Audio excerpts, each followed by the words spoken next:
আজব এক দেশের কাহিনী তোমাদের শোনায়, যে দেশের প্রজাদের মনে থাকে শুধু মৃত্যুর ভয়।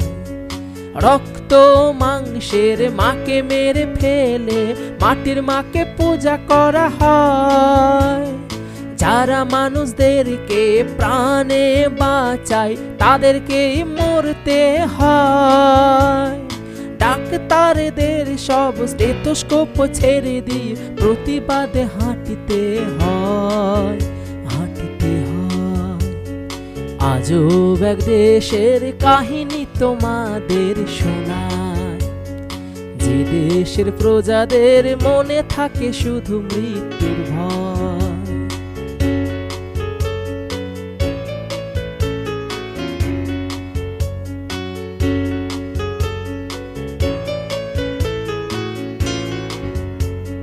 যে দেশে নেই কোনো ন্যায় বিচার, জয় হয় শুধু ক্ষমতার।